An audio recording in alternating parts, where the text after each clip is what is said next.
Hi and welcome. Um, it's been a long time since I've been making videos regularly. I've said this before. The basic reason is school. School's been getting in the way. Now it's out. Now it's summer, and I can, sit down, take more time to make more videos. You might see my background is different. I thought it would be good to have something behind me than just like a blank white wall. And my wife got this partition, so I thought, what the hell, I'll use it. So. Hopefully it's some sort of background, hopefully it looks better, and then hopefully I can start decorating it more in the future. But that's neither here nor there. I'm going to keep on going with my random videos. My theme of just throwing out random topics, but I kind of like to do that. And if you've watched my intro video, one of the people that I shouted out was Spoony, Noah Antwiler. So he's a guy that I've been watching his videos for a long time, and I like him a lot. He does a series called Counter Monkey, and I'm doing kind of a tribute now. So basically, if you don't know, Counter Monkey is his, it's him talking about his D&D experiences. And talking about different aspects of the game, why it's fun, like interesting stories that have happened. I myself, I've got very, very limited D&D experience, but it was really fun. I know the stigma has been taken out of it. In these days, it's kind of like fun, or it's kind of like more accepted to be kind of like, nerdy. But I remember back in high school, like the times that I was playing, and I was like back in the 90s, like the late 90s, it was like stigmatized, like if you were, an out and out D&D player, you were kind of like looked down on, you know. These days, I think that it's more generally acceptable, like whatever thing you want to be kind of a geek of, everybody is a geek of something. So if it's D&D, people are like, yeah, that's cool. So I wanted to throw in my 2 cents. And I wanted to talk about the one topic that I think that I'm eminently qualified to talk about, which is bad players. Because I was one. But everybody is when they start off. Like you don't know the pitfalls. You just, kind of walk into it, try to have fun, and, that's just kind of how it works out. So I want to give some points, some tips that I think would like help you if you either don't play or if you want to avoid being a bad player. But I'm going to tell you some of my experiences because, everybody just fucks up. Anyway, the first point that I wanted to say, something that really, really, it's right there at the beginning, right there at the very, very beginning of everything is a pitfall many people fall into, and I fell into it. Point 1, don't get roped into a role. Okay? Try and have some sort of input into the role that you're going to play. And I know that's hard because at the beginning you don't know anything, right? And what happened to me, my friends say, hey, we need one more person to play D&D with us. We got a few, we need maybe one more, right? And they said, we need a cleric. Can you be a cleric? And then me, just trying to go, oh yeah, I'll be a cleric, sure. I have a vague idea of what a cleric is, a person who uses blunt instruments like maces and hammers and things like that. Because if you've seen my video on my favorite games, you'll know that the D&D beat-em-ups were some of my favorite. So yeah, I'm not a total noob, but, I kind of know what's going on. So they said to be that character. I was like, yeah, okay, I'll do that. And it's already a mistake because I'm not really sure what a cleric does. I'm not really sure, like what the role they want to have in mind for me is, and I'm not really sure if that's the best for me, right? But anyway, you jump into it, right? And that's what I did. So I jumped into it. I was this cleric, and I'm gonna say later like other stories of like just don't get roped into it. But it's better if you find something that you like to do or that you want to do. And I know myself, I'm more of the fighter type. Cleric is actually is a pretty good role, and I don't mind it at all. But like you might find yourself, what if they say, oh, we want a dark elf, or we want a ranger or something like that, and that's just not how you play, right? Like you're the kind of person who wants to just wade into combat with a big sword, knocking everybody's head off. And I think that that's kind of more who I was. Cleric allows for that, because they have like, maces and things like that. But again, I was just roped into it, um, and I would advise not to do that. Right. The second point, and this is going to be kind of embarrassing. Put some effort into making your character. Put some effort into like not just the role that you're going to play, but you know what what you think would make a cool character. And number one, and this is it's so fucking embarrassing because it's so stupid. Um, don't make a shitty name. Make a good name for your character and like think about it. Like what kind of name would you like to be called? Because you're going to be called that thing for a long time. Like every week, typically you get together with your friends and you start playing, and it's like, wouldn't you rather have like some norm, like some name or something like that that's actually like cool to be called, or you know? So this is what I did, and I would just recommend never do this. Don't make like an inside joke or like a temporary joke, as a name. That's what I did, and it's so embarrassing. I'm gonna tell you the name of my shitty character, which was based on just like a some stupid inside joke I had going at the time. God, I don't even want to say it because it's so stupid. It was Beauregard. It was like General Beauregard. I don't know if we were studying Beauregard in history at the time. I completely forgot everything about why I thought it was funny at the time. And then now looking back on it, I'm like, that's so stupid and unfunny, right? So you don't want to do that, right? Make a character whose name is at least vanilla. At least it's something that you're not going to be embarrassed of later. Like I wish I could remember what I thought was funny about that, but it's not, obviously. And the other reason that gets you out of character is because you're not really thinking of him as an actual person, right?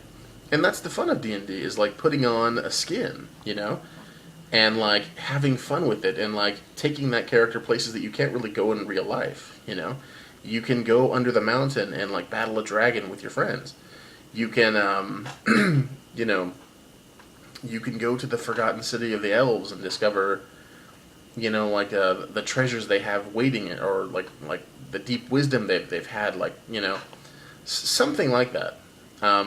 You can do that, and have fun with it, but you have to take it at least somewhat seriously. One of my points later, I'm going to say like don't take it too seriously, but take it somewhat seriously, at least at the beginning, and like try and build yourself a good outline. Really, really, don't make stupid inside jokes that are just temporarily funny at the time, and they're never going to be funny later, and you're going to be like, oh, that's so stupid. So I called this character Beauregard, and of course after that, nobody really takes it seriously. I don't even take it seriously. I'm just dicking around, right? And that gives me to my next point. Point three.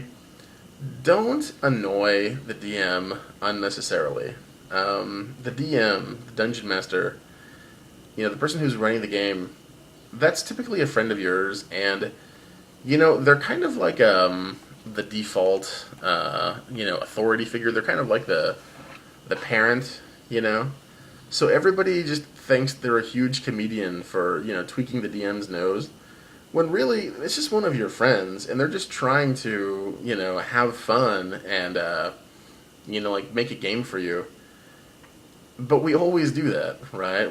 Like we always, I don't know if it's like a natural thing, but we just do that. Like our particular DM at the time was my really good buddy's brother, his older brother, and I liked him too. He was a friend of mine too, still is.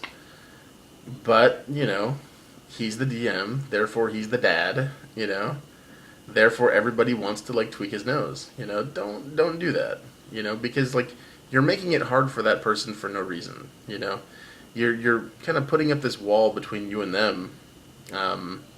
That's just shitty all around. Like I could see there were times when he would get stressed out because he's got this room full of comedians who are just dicking around and not taking the story seriously, not taking anything that he's saying seriously.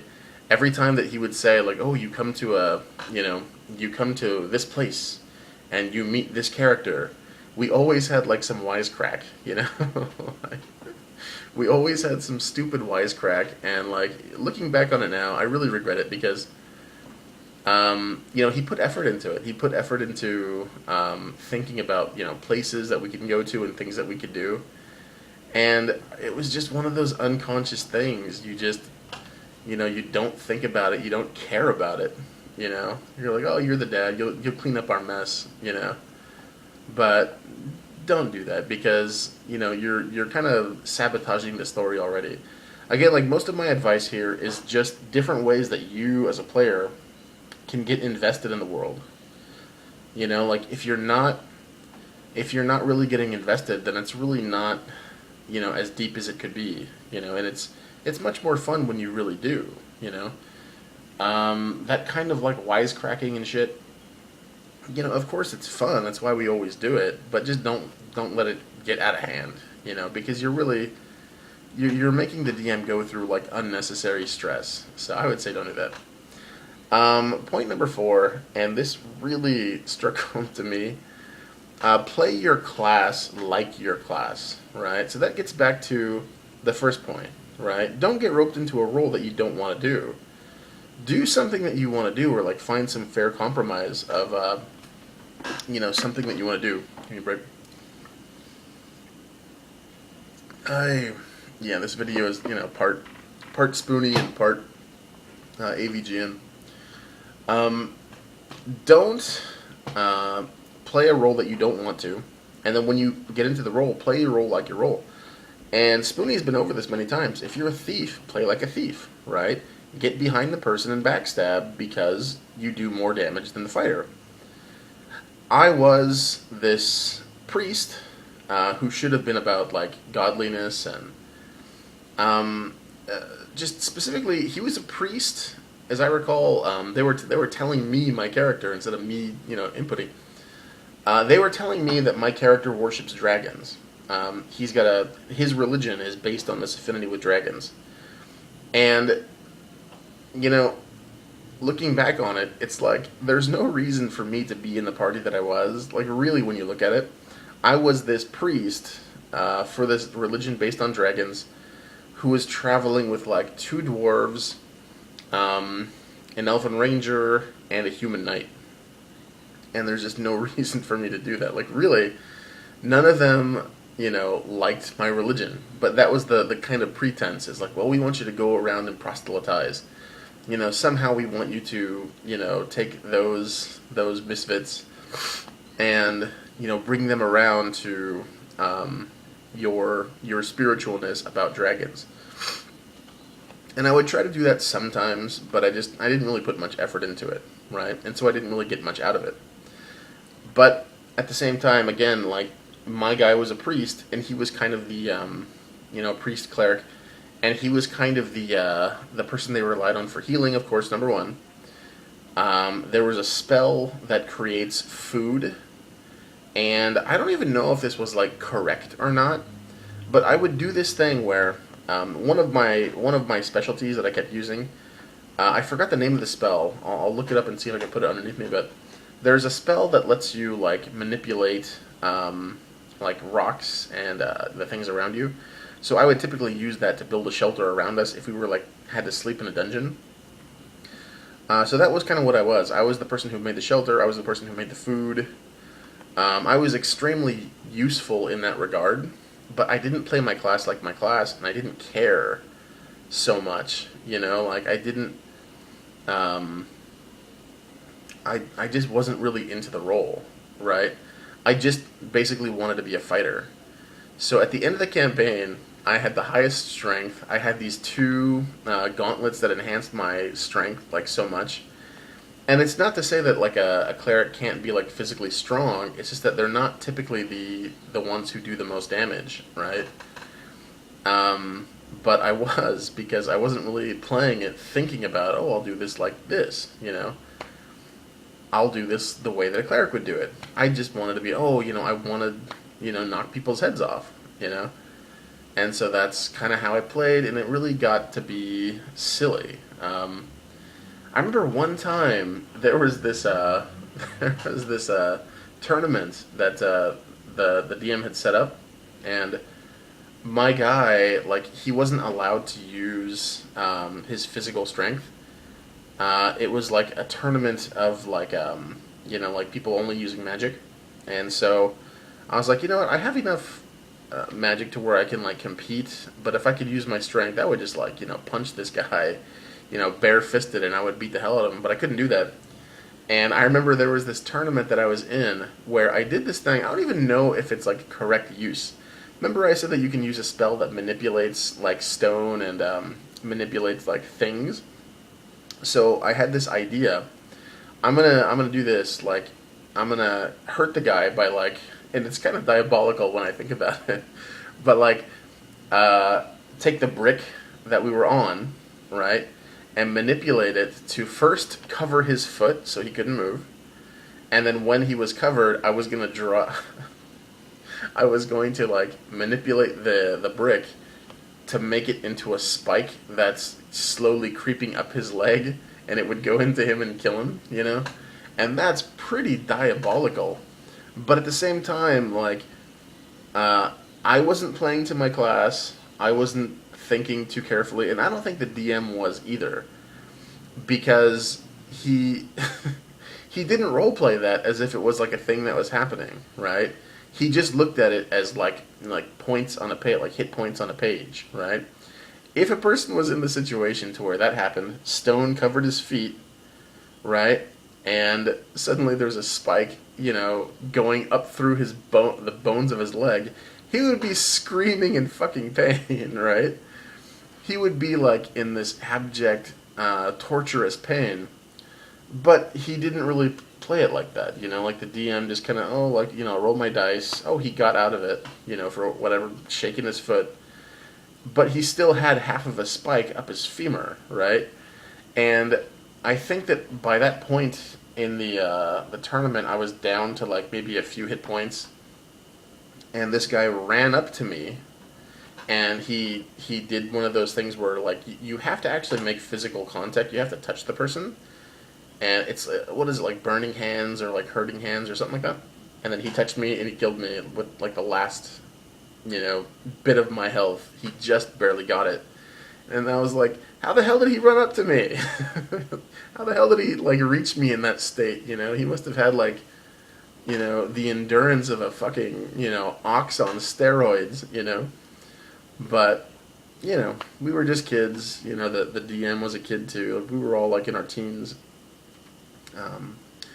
But yeah, like I wouldn't really recommend it. Like I'd say, like play your class, like your class, and get good at what your class does. And if it's like something like again, Spooky's talked about this before. He would have a person in his party who said like, I'm not that kind of thief, and that person would like do things that were not really, or the person wouldn't allow what they're good at to be explained, right? And like throughout the whole campaign, no matter what they would tell him to do, he would be like, oh, I'm not that kind of thief, I don't do backstab, I don't do this, I don't steal things, you know what I mean? That's cool, but like, have a clear idea of what kind of thief you want to be and do that, right? Because if not, it's almost like you're hiding your abilities and you're not really using your abilities. If the DM himself is confused at what you do, probably you are confused too, right? There's one incident that I want to talk about that was just so out of character for all of us, and it's like it's one of those dilemmas where it's hard to say what was good to do. I told you I was a priest and I was traveling with two dwarves. The human fighter, the knight, he was a friend of mine, but of course he was a friend of all of us, but he couldn't keep coming to the games, so we had to kind of like write out his character. And also, he was doing things that were wildly out of character, and that was one of the situations where, the DM will step in and change your alignment. So he was, like neutral good or something like that. And I remember, like, one of the DM's recurring characters was this annoying, he was this annoying goblin. Like, he was a goblin, but he must have had some sort of mysterious power, because we would kill him several times, and he would keep on popping back up. And there was this one place where, like, we thought it was him. We thought that the place that we were at, the person we were talking to, was illusory. and I forgot the specifics, but that's just what it was. We thought that we were in this illusory place, and the human fighter says, oh, I take out my sword and I run him through with my sword, and the DM's like, that's totally uncool, and even if you think it's even if you think it's illusion, like you wouldn't do that. And then we had this huge argument about like alignments and all this kind of stuff. So Spoony, yeah, I totally know what you're saying. People argue alignments all the time. Anyway, besides that fighter who we had to write out, the two dwarves, there's no reason I would be hanging out with them, like at all. That kept on coming back to me as I was like, why am I hanging out with these two guys? And during one fight, there was this time where the two dwarves, and one of them, my good friend, still a friend now, he was the kind of the leader of the two, and I noticed that during this fight there was a red dragon. I think it was like a dead. It was like a dead baby red. We just come across this baby red, and there was a fight with like normal creatures around it, and like as we're fighting off the creatures, I'm noticing the two dwarves are like passing notes back and forth to each other. They're communicating with each other, but not with me, right? And it turns out, like, what they were doing, they didn't really take a careful look at where we were set up. They had that discussion with the DM, like, without my knowing, because they were, like, passing notes. But the way it turned out was, they were actually well within my line of sight, but they thought they were not. They thought they were out of my sight, and so what they tried to do was, they tried to cut out a tooth from that, baby red, so that they could sell it, because they're dwarves. That's what they do. Like they want to make money.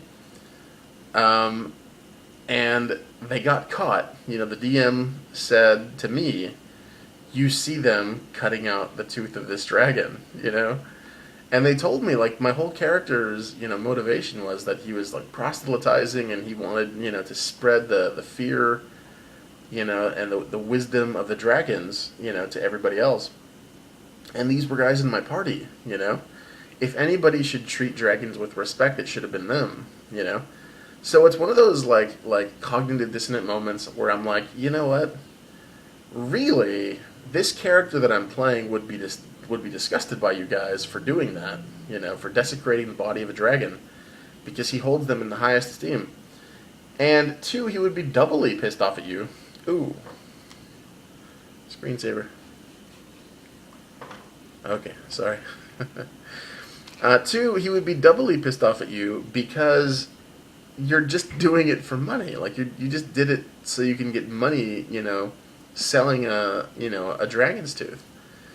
And I remember there was this awkward moment where, like, the younger one, the younger dwarf, he kind of, like, looked at me and he looked back at his buddy and he was like, well, here you go. And he gave me the tooth, And that's where I'm like, there are moments that kind of cross over between, like, the real life person you are, you with your friends sitting at a table, and the imaginary characters you're trying to be, right? You're putting the role on. So that was him in real life being like, I'm sorry, like, we shouldn't have done that. That was dickish of us. Whereas, like, the character himself, would he think that I would be happy with him just giving me a dragon tooth that he had cut out, And it was one of those moments where I just had to, like, like, let it slide. Because if not, like, what's going to happen, I could get, very pissed off and be like, oh, you desecrated this dragon in front of me, I'm going to storm off, But if I do that, it ruins the real life atmosphere of me and my friends hanging out, So I had to find a way to justify it. I forgot what I did, but I had to find a way to justify it and just roll on, so. Anyway, play your class like your class and try and get deep into the role you're trying to play. Point 5, and this is a very big one, and this is also something that Spoony talked about. Set goals for yourself. Set goals for your character. Set, long-term goals, and then set short-term as you're playing. Like when you get into role playing, like that's when you have the most fun. You know, when you actually have something to do, and you imagine a way to get it done. You know, like it's it's the kind of thing where uh, you really have to like put something into it to get something out of it. And I think that when you set goals, it makes it so much better. My priest had no goals. You know, as I said, like he was just tagging along. He didn't have any long term goals. The only thing he wanted to do was proselytize and like spread the wisdom of the dragons. But I never thought about that. You know, week after week would go by. You know, and we would get together. You know, eat pizza. You know, pretend like we were characters slightly, have fun, and then go home. And as fun as that was, like it could have been so much better if my character actually had some goal. You know, he actually had some motivation. But he didn't. You know, like I didn't really think about it. I didn't really care. And so again, at the end of the campaign, we had gone all these miles and we had like beaten all these monsters. But at the end, it was kind of like, okay, well, game over. You know. And it was just like, let's just get on to the next thing. It didn't really like leave much of an impact on me. Like I don't even remember if we fought kind of a last boss type character. I think that we all just kind of got tired of it because it wasn't going anywhere. And then we just, oh, let's just do a different game, right? So that next game, I tried to do that. I tried very very hard to within character creation. So I took the advice that I'm now giving to you, and I had the most fun making this new character. We were gonna make um, a campaign that was set in the seas. It was gonna be like pirates, and then I had this really cool idea where I'm gonna make myself a ghost pirate, but I'm not gonna let anybody know that I'm a ghost. I'm gonna have a corporeal form, and the reason that it is because he has this. It's basically, if you've read the Silmarillion, you'll know what a Silmaril is. It's one of those like like gems that contains the light of the world. And in this particular D&D world, we had something similar to that. It wasn't called a Silmaril, but it was something like that. And in the previous campaign, the one where I was the priest, I think the dwarf had something like that. He had this great big gem from the very beginning, and it was for like plot reasons. So I said to the DM, "How about I have that buried, and it's going to be in my heart, and that's going to be the thing that's keeping me corporeal." And he's like, "Yeah, that's a great idea. Yeah, I'll give that to you from the very beginning."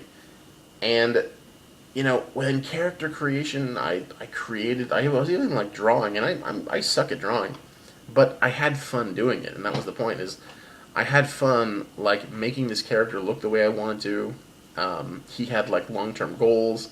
He was trying to find like his lost love, and even within that, I said, there has to be something deeper here.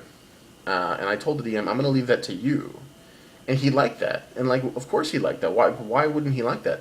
It's like a tennis game, or it's like a like improv comedy, I give you a little something, and then you take it. You give me a little something back, and we play off each other, and that's the fun part. So I told him, yeah, like his long term goal is to find this lost love, but there's going to be something mysterious to her, and I'm going to leave that to you. And he's like, yeah, great. I'll take that. I'll do something with that. And he was really excited about that, just as I was excited to make the character. So, yeah, like setting goals, setting something long term for the character really, really makes a difference. And bad players will not do that. They'll just, play from week to week, and they'll be like, yeah, whatever. Let's just, whatever the DM has for us, we'll just ride that railroad. So, the last point that I want to make, and this is also a big one, but it's just totally true. Get along, get along with each other. Like no matter what's happening in the game, don't take things too seriously. And that like I was saying before, like take things seriously, and then now I'm saying don't take it too seriously, right? And this is kind of related again to Spoony's video about the prisoner dilemma. So I'm gonna leave a link down below. if you want to see that particular one, so you'll understand. At the very beginning of that video, he says there are issues that happen because people want to role play. Simply because people want to role play, it creates issues. It creates like tension. Like I said, like when that friend of mine cut out a dragon's tooth right in front of me, trying to make profit, that created, or it should have created, this realistic like conflict between us. But I had to kind of keep a cool head. I kind of had to like let it go, because if not, I'm just going to be rolling up a new character. And you know that's the kind of thing where, again, it can drive you apart for essentially, like no reason. Um, so the last thing I'm going to say, and the last story is, the second time. There must have been some second time, because it was before the pirates, and it was after the priest character that I made. We had another campaign, and we were going to change DMs. So the person who was playing the young dwarf, the one who handed me the tooth, he was going to be DM, and he was really, really excited. He was like, yeah, I've got all these ideas, and it's going to be so much fun. And he came to me and he said, I want you to play a Kender. And if you don't know what a Kender is, they're in like Dragonlance, and I think that most of my friends at the time were reading Dragonlance like when we were in high school. It was really good. It was like, I think of Dragonlance as like you have Tolkien, which is like high fantasy, right? The really, really in depth, really, really well done. It's kind of like the Disney, right? And then you've got things that are like a step lower, not as serious, or like popcorn fantasy, nerdy kind of fantasy. It's written by nerds. It's for nerds. Like that's it doesn't take itself too seriously, and that's Dragonlance. So I liked it a lot for the time. It was before like a modern era right now, where like somebody like George R. R. Martin is now taking the kind of mantle of really gritty, realistic fantasy. Dragonlance is totally in between. It's just having fun in a D&D world, right? Which doesn't take itself too seriously. So one of the character types is a Kender.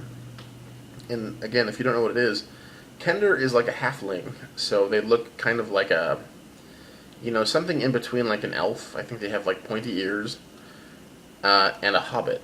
They're kind of like grown children. They're like halfling size. I think they have like pointy type ears, but they're kind of like children. They have a penchant for stealing from everybody. They have a penchant for stealing things and saying, I'm just gonna borrow this. And so because they have that kind of childish, nonstop, don't take themselves seriously attitude, they tend to piss off everybody around them, because they're just like frustrated, like, oh, these damn Kender. And like when you're reading a story, they're the comic relief characters. They're kind of funny.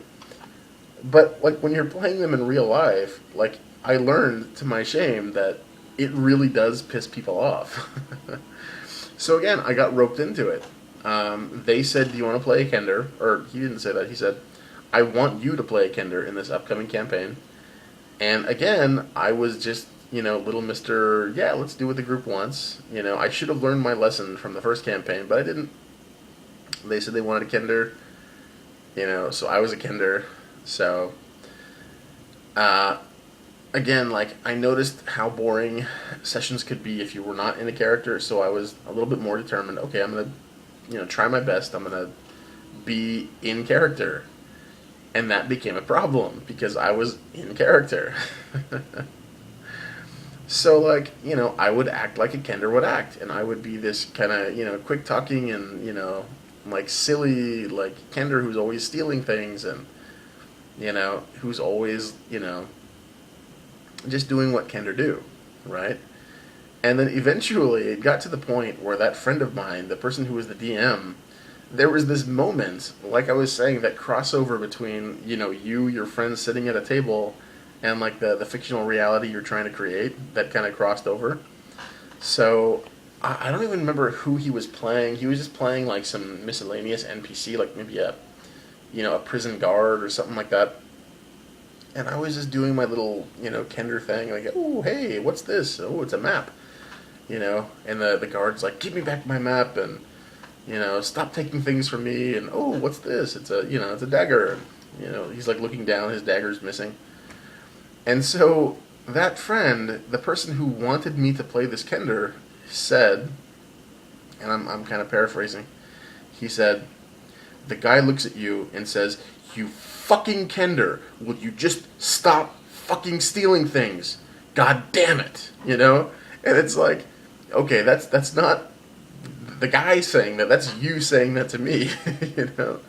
You fucking asshole. Like, you wanted me to be a Kender. Like, I'm just acting within character.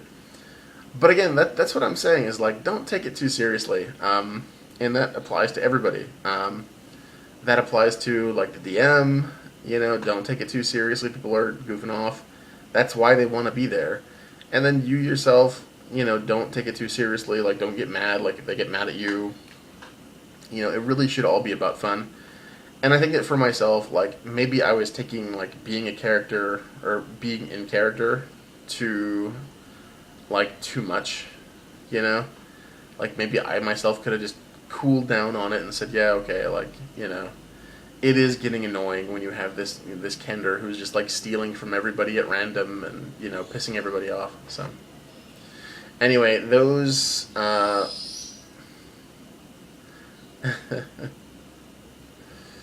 anyway, those are some basic points that I wanted to get out. Those are what bad players do. That's what I did. Hopefully, you yourself won't do that, or if you are, you'll have some funny stories to tell. And if you're a fan of D&D, if you have times that you were a bad player, please let me know. I'd like to hear it. I've not played in such a long time. I'm sure the games, the more things change, the more they stay the same. I'm sure it's the same kind of fun it always is, just getting together with friends. And I'm really glad that like these days we look at it more favorably than we used to. I don't think there's like such a stigma as there used to be. Again, it was really truly embarrassing. It's almost like admitting you're gay or something like that, like coming out, as a D&D player. These days, I don't think it's nearly that bad. I think that people really understand, like, yeah, it's just about having fun and getting together with friends and just dicking around. So, again, I hope that was enjoyable. If you have any other stories you'd like to say or any questions, leave it in the comments. 見てくれてありがとうございました. It's good to be back. さよなら.